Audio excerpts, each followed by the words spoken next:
galing-galing mo. Smart dishwashing paste ko. Pritong ulam na masebo, plato o kaldero. Tanggaling for everyday. Ganyan pag smart ang dishwashing paste. May double tanggaling formula. Tanggal ang sebo, tanggal ang bakterya. Pahit para walang bahid, linis fantastic sa metal at plastic. Number 1 ko to.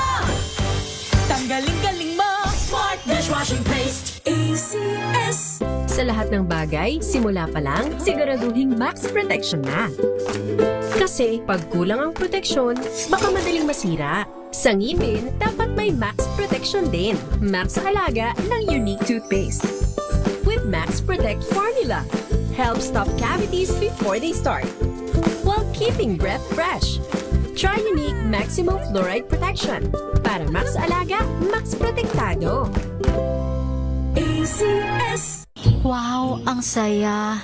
Isang barangay na labada, puro mancha pa. Goodbye, pahinga. Mommy, isang laba lang yan sa Pride Bar Blue. May powerful stain-away enzymes na malupit sa dunit mancha. At di masakit sa kamay. Isang laba lang yan. Hello, pahinga. Hello, Pride Bar Blue. ACS.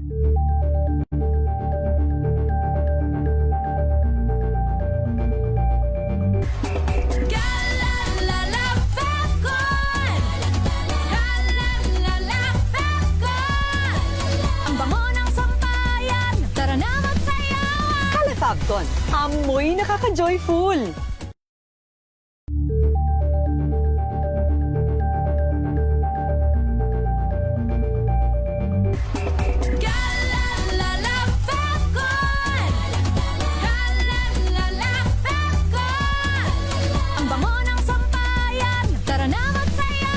Calefacton, amoy nakaka-joyful.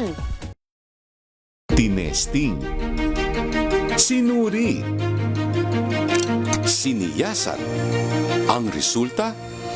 Super effective ang Shield sa pagpatay ng bakterya at virus. Shield Antibacterial Soap. Believe ang mga eksperto sa Philippine Nurses Association. At si Mami. Tiwala ako sa Shield. Shield Antibacterial Soap. Napatunayang mabisa. Ang mga nurse, tiwala. ACS.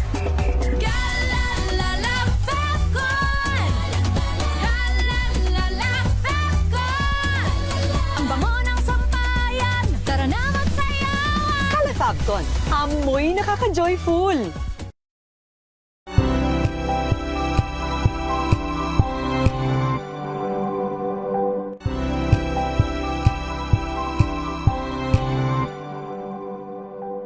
Sa loob ng 86 na taon, DZRH ang naging kaagapay ng mga Pilipino sa balita, sa serbisyo at sa bawat kwento. 86 na taon ng tiwala at sa mga darating pang taon, mas pinalakas at mas pinagtibay para sa Pilipino. DZRH, una sa Pilipinas, una sa Pilipino. Serbisyong tapat sa'yo, DZRH.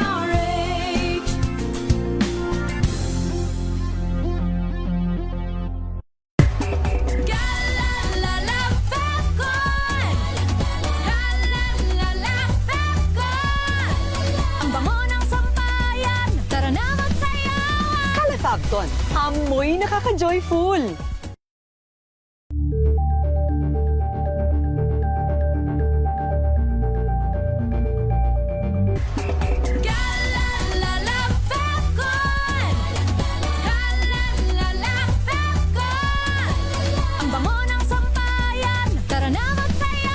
Calefacton, amoy nakaka-joyful.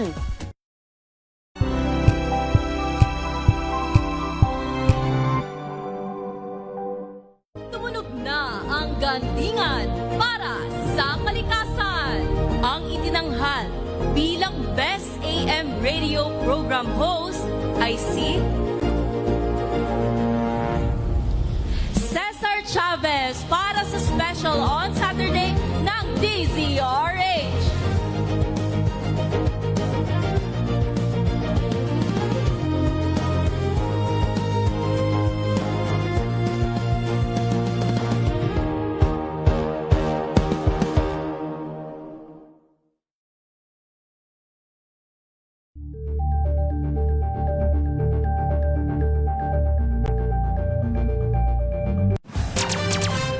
Pilipinas, alas 5:35.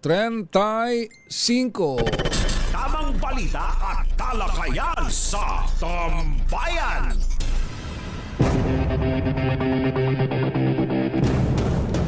Handang magbigay ng libreng legal na serbisyo ang Lawyers for Commuter Safety and Protection sa pulis na nasangkot sa viral na insidente ng pagtulak sa isang motorcycle rider habang kapwa bumabiyahe sa kalsada.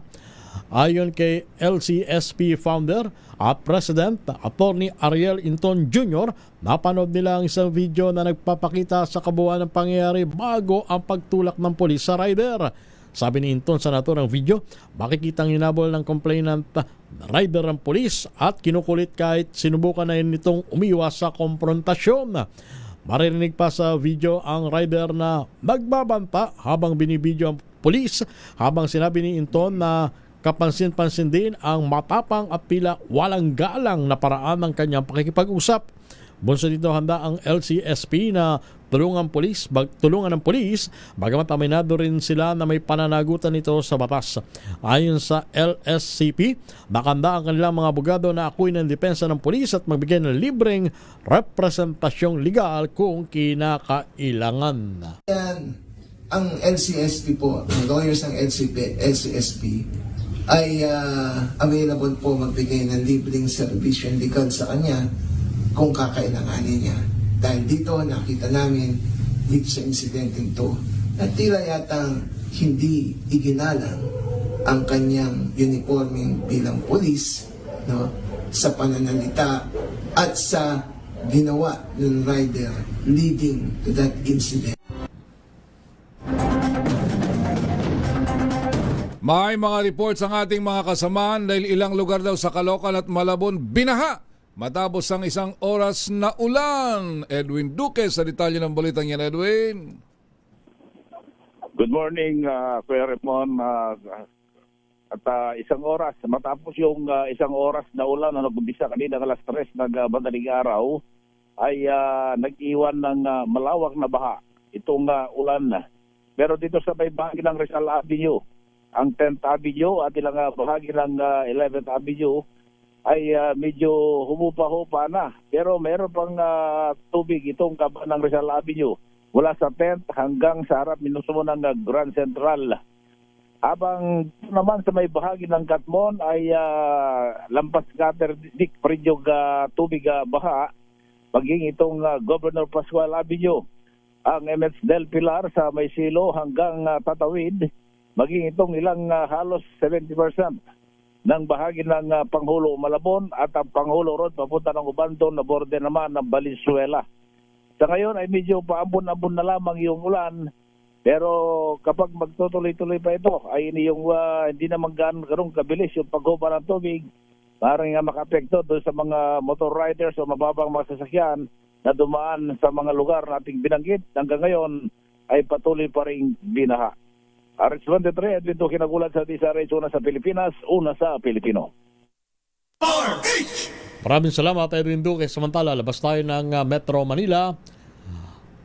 Preso o commencement exercise ng mga miyembro ng PMA Talang Dangal Class of 2026. Gaganapin ngayong umaga, Pangulong Marcos magiging panauhing pandangal. Ibalita mo yan, RH number 41, Romy Gonzalez. Romy. Ako muna ngayon, close practicing kay Demisana Librada mula sa Lipa City, na anak na isang dating sundalo. Ang mga miyembro ng PNA Tarangdala Class of 2026 na magtatapos ngayong umaga at makukomisyong mga second lieutenant at ensign sa Armed Forces of the Philippines. Ang commencement exercise ay gaganapin ngayon sa Bromea Fields ng Philippine Military Academy. si Pangulong Ferdinand Bongbong Marcos na Commander-in-Chief ng Armed Forces of the Philippines ay pangungunahan at siyang mag-aabot ng diploma ng mga bagong magiging opisyal ng Armed Forces of the Philippines. Sa 207 mga magtatapos sa kadete ngayong araw, 65 sa kanila ay mga kababaihan, 142 naman ang mga kalalakyan. 76 sa kanila ay makukomisyon bilang mga second lieutenant sa Philippine Army, 62 naman sa Philippine Air Force at 69 ang magiging bagong ensign ng Philippine Navy. Inaasahan na magiging maigpit ang ipapatupad ng seguridad ngayong umaga papasok at palabas ng Philippine Military Academy at maging yung mga karsada patungo sa naturang Premier Military Institute sa ating bansa ay inaasahang babantayan ng mga kapulisan mula dito sa Baguio City Police Office. Inaasahan din na dadaluan ito ng mga matataas na opisyal ng Armed Forces of the Philippines sa panguna ni AFP Chief of Staff General Romeo Browner at ilang pang mga opisyal na inimbitahan sa naturang celebration o kaya commencement exercise. Si Cadet Christian K. Librada ng mula sa Lipa City ay tatanggap ng Presidential Saber, Philippine Army Saber, JUSMAG Award, Information Technology Plaque, Australian Defense Best Overall Performance Award. Magiging tampukin ang iba pang pagbibigay ng parangal din sa naging top performing cadets ngayong araw na ito. Romy, asan yung top 10? Yung top 10? Ito yung top 10. Bukod kay Christine K. Librada, number 2 si Cadet First Class Mark John Vincent Utlang, katakutan ng Zamboanga del Sur. Number 3 si Cadet First Class Thomas Edgar Isla sa Porcle ng Pampanga. Cadet number 4 si Cadet First Class Ian Harold Durana Ubilla ng Sorsogon. Number 5 si Cadet First Class Maig Adrian Pajarilo Bermudez ng Tarlac. Pang-anim si Cadet First Class Cherry May Panag Gecko ng Capiz. Pang-pito si Cadet First Class Alexa Anya Lumbang Hernandez ng Batangas. Number 8 si Cadet First Class Catherine Licia Delongua de Chavez ng Batangas. Number 9 si Cadet First Class Cedric Cyril Dingding Pudison ng Surigao del Sur. At pang-10 si Cadet First Class Mark Clement Bequito Centina ng Negros Occidental. Sila ay formal na naipresenta sa amin noong May 6 sa Philippine Military Academy at talaga namang napakasaya ng mga kadete nang sila ay itinakilala mismo ng PMA Superintendent na si Vice Admiral Cesar Bernard Balanza noong araw ng Merkules, May 6 Dakay. Alright. Salamat, Romy. Yan mo na dito sa update. Ito si Alex 41, Robbie Gonzalez, Person, DCRH. Una sa Pilipinas, una sa Pilipino. Maraming salamat, Romy Gonzalez mula dyan sa Baguio City. Meron pang isa mula naman sa Bataan, preso sa Bataan District Jail, sinilbihan ng warrant of arrest sa kasong robbery at rape. Danny Kumilang sa detalye ng balitang yan. Danny. Yes, good morning kasama Raymond Romel. Sinilbihan ng warrant of arrest ng mga operatiba ng Samal Municipal Police Station sa pamumuno ni Police Major Gary Lupian, katuwang ang iba't ibang unit ng Bataan Provincial Police Office, ang isang 34 anyos na akusado kasalukuyan nakapiti ito sa Bataan District Jail sa Barangay Doña Orani, Bataan. Isinagawa pagsisilbi ng warrant bandang 1:45 ng hapon nitong Mayo 15, 2026 kahapon kaugnay ng kasong robbery with rape. Ayon dito kay Police Major Lupian, nakapiit na ang akusado dahil sa dati ditong mga kasong pagnanakaw nang madagdagan pa ito ng panibagong kaso. Ang warrant of arrest ay inilabas ni Honorable Catherine Frida Paradeco Guzman ng Family Court Branch 3 Maribeles, Bataan sa ilalim ng criminal case number 1565 Family Court na walang inirekomendang piyansa. Kasalukuyang nasa kustodiya na ng BJMP Orani ang akusado matapos ipabatid sa kanya ang kanyang mga karapatang konstitusyonal at ang kasong kinakaharap nito. Mula dito sa lalawigan ng Bataan kung saan nagbabadyan ang kalangitan ng pag-ulan, Danny Kumilang, RH37, DZRH, una sa Pilipinas, una sa Pilipino. Salamat, Danny Kumilang, mula dyan sa Bataan, Pilipinas, 4:45 ng umaga.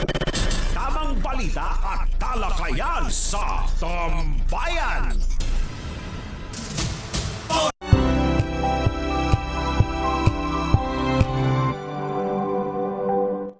Maulan man, no worries na amoy kulog ang damit. Charm Fabcon, bangong kumakabloom, tanggal amoy kulog sa bango ng charm. Kaya gamit ko, Charm Fabcon with Bloom Fresh Technology. Kills 99.9% of kulob-causing bacteria.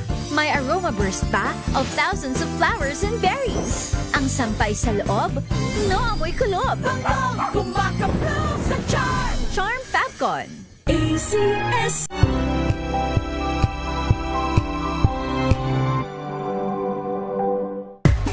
Galalala Fabcon. Galalala Fabcon. Ang bango ng sampayan, tara na magsayawan. Kalafabcon, amoy nakaka-joyful.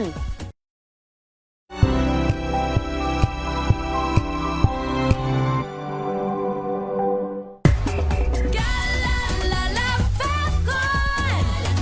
Galalala Fabcon. Ang bango ng sampayan, tara na magsayawan. Kalafabcon, amoy nakaka-joyful.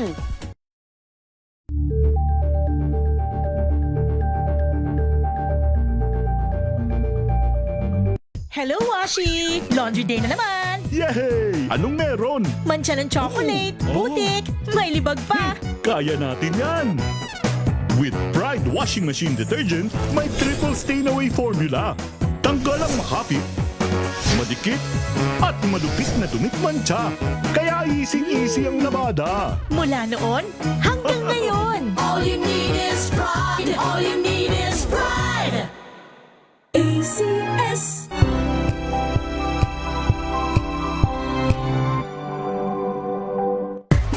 Galalala Fabcon.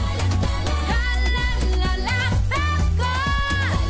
Ang bango ng sampayan, tara na magsayawan. Kalafabcon, amoy nakaka-joyful.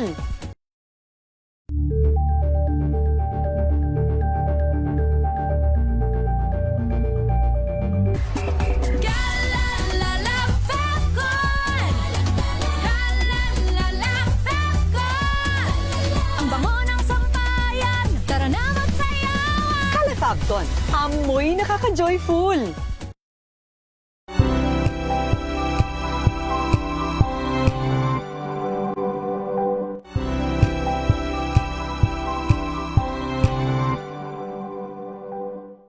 Maagang balitaan, maagang usapan sa mga issue at balita. Kasama si Kuya Angelo Palmones sa Magandang Umaga Pilipinas. Mula Lunes hanggang Biyernes.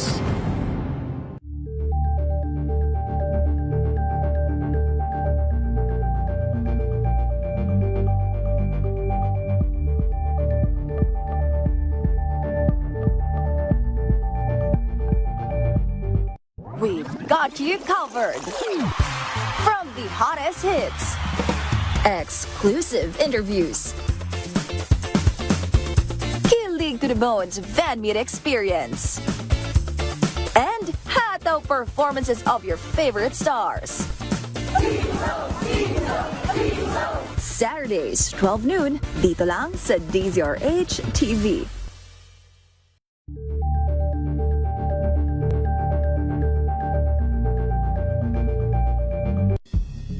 Soil testing o pagsusuri ng lupang sakahan.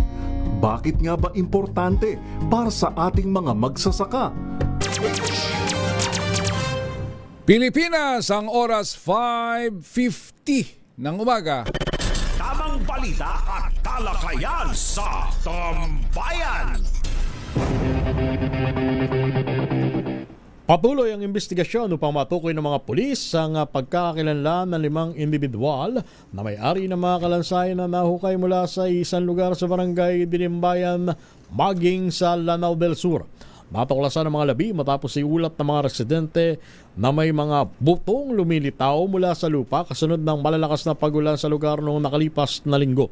Isinagawa ang pag-uukay ng mga tauhan ng Maging Municipal Police Station, mga eksperto mula sa Police Forensic Unit at mga sundalo mula sa 55th Infantry Battalion. Sa mga paunang investigasyon, batay sa mga residente, may 5 kalalakihan na dinala sa nasabing lugar ang mga armadong grupo ilang taon na ang nakalipas. Pinaniniwalaan nila na ang mga kalansay matapos na isa-isa silang patayin sa kasabay-sabay na inilibing sa iisang hukay. Matapos ang forensic examination, agad na inilibing ng mga lokal na opisyal, polis at sundalo ang mga nakuhang kalansay sa Frankfort Public Cemetery. Tiniyak naman ng Department of Trade and Industry na kontrolado pa ng ahensya ang pagtaas ng presyo ng mga bilihin sa bansa. Kasunod dito ng pagtatanong ni Bulacan 6th District Representative Salvador Caador Pleito kung ano ang hakbang na ginagawa ng ahensya upang maibsan ang epekto ng paghina ng piso kontra dolyar at pagtaas ng presyo ng langis sa tumitinding inflation. Sa pagdinig ng Committee on Legislative Energy, Action and Development na pinamumunuan ni Congressman Miro Kimbo, binanggit ni Pleito na kapag humihina ang piso, bumababa ang kakayang bumili ng mga mamamayan dahil tumataas ang presyo ng langis na may domino effect sa mga pangunahing bilihin. Pero ayon sa DTI, hindi basta pinapayagan ang anumang pagtaas ng presyo ng mga produktong sakop ng suggested retail price o SRP tulad ng bigas, mantika, asukal at iba pa. Paliwanag nito, lahat ng kahilingan ng mga manufacturer na mataas ang presyo ay dumadaan muna sa masusing evaluation at assessment ng kanilang technical team. Ipinaliwanag ng ahensya na sa mga kasong pinayagan ng price increase na patunayang makatwiran ng mga dahilan ng mga kumpanya, kabilang na ang patuloy na pagtaas ng halaga ng imported raw materials at iba pang production cost. Binigyang din ng ahensya na layunin ng kanilang maigpit na pagsusuri na tiyaking makatwiran lamang ang anumang price adjustment. Hinikayat ng Department of Tourism ang mga turista matratuhin na maayos at may paggalang ang mga Pilipino, gayon din ang kultura at mga umiral na batas sa Pilipinas. Kasunod ito ng mga ulat na isang grupo ng mga dayuhang turista ang umano'y nanakit sa may-ari ng isang cafe sa Siargao. Paalala ng DOT sa lahat ng mga turista, mapa Pilipino man o banyaga, walang espesyal na pagtrato pagdating sa batas. Isang solo parent naman mula sa Negros Occidental ang nagwagi ng halos 35 milyong pisong jackpot prize sa Lotto 642 ng Philippine Charity Sweepstakes Office o PCSO matapos ipusta ang huling 50 pesos na sa kanyang bulsa. Ayon sa bettor, kagagaling lamang niya sa palengke para bumili ng paninda sa kanyang sari-sari store nang magdesisyon siyang bumili ng lotto ticket gamit ang natitirang pera. Sa halip na gamitin ang kanyang paboritong numero, nagpa-lucky pick na siya nagbigay ng winning combination na 22, 34, 42, 19, 3 at 25. Sabi ng maswerteng mananaya na noong una hindi siya makapaniwala na siyang nanalo ng jackpot matapos ang 15 taon niyang pagtaya sa loto. Plano niyang ilaan ang kanyang napanalunan para sa negosyo, edukasyon at ng kanyang mga anak at kinabukasan ng kanyang pamilya. Nagtalaga si Pangulong Ferdinand Bongbong Marcos Jr. ng 3 bagong opisyal sa National Youth Commission. Kabilang narito sina Carl Vincent Quitoriano bilang Executive Director ng NYC, kapalit ni Lea Villalona, Jervy James Gumarit bilang Commissioner at Large at kapalit ni Carl Joseph Legazpi. Kasabay nito itinalaga din ng Pangulo si Juan Kin Carlo Castro bilang Commissioner ng NYC na kumakatawan sa Visayas, kapalit ni Christine Joy Escobar Carey. Sa balitang sports, bago pa man sumabak sa French Open ay masusubok na ang lakas ng Pinay tennis star Alex Yala sa isa pang torneo. Sasabak si Yala sa International de Strasbourg na gaganapin sa France simula bukas May 17 hanggang 23. Ang Strasbourg tournament ay kinabibilangan ng 28 player na singles main draw na unang sinimulan noong pang 1987. Ang French Open naman ay magaganap sa May 24 hanggang June 7. At sa balitang showbiz, kasado na ngayon Sabado, May 16, ang inabang comeback concert ng Pinay singer at America's Got Talent Season 20 winner Jessica Sanchez sa Smart Araneta Coliseum. Ay kay Jessica, magiging espesyal na gabi ang kanyang Jessica Sanchez Live in Manila concert na pinakihintay ng kanyang mga fans. Git ni Jessica, isa itong oportunidad para masuklian ng mga Pinoy mula pa man noon ay nakasuporta na sa kanya, lalo na sa release ng kanyang bagong album na SZM at kantang Stronger Than Before kasama si Morissette. At bago tayo magtapos, paring Romel, gusto ko'y parating ang ating pagbati. Di ba itong nakaraan linggo inilabas yung licensure examination for teachers, no?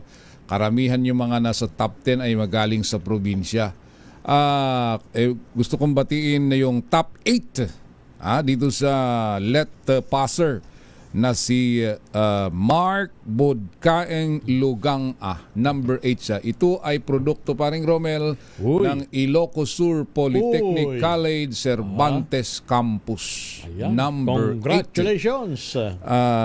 So ano ba yung kanyang nakuhang 93 something top 8 siya, and for the first time nagkaroon doon ng top notcher. Kaya congratulations, hindi lang kay Mark, sa kanyang mga parents, tsaka kaya binabati siya yung SK Comillas North na kinabibilangan ng aking pamangkin na si Cherry, at siyempre yung lahat ng mga professors and administrators dyan sa ISPC Cervantes Campus. Congratulations. Nabanggit mo yung Ilocos Sur. Oy, eto naman, nagpapabati si Mayor Roque Versosa ng Bayan ng Tagudin. Oy, Mayor, naibagabigat. Naibagabigat mo, Apo Mayor Roque Versosa. Aba, ang Tagudin. pagbati mula kay Boss Ray Nadar. At congratulations din kay Colonel Virgilio Buena. Aba, ang bagong provincial director ng Catanduanes.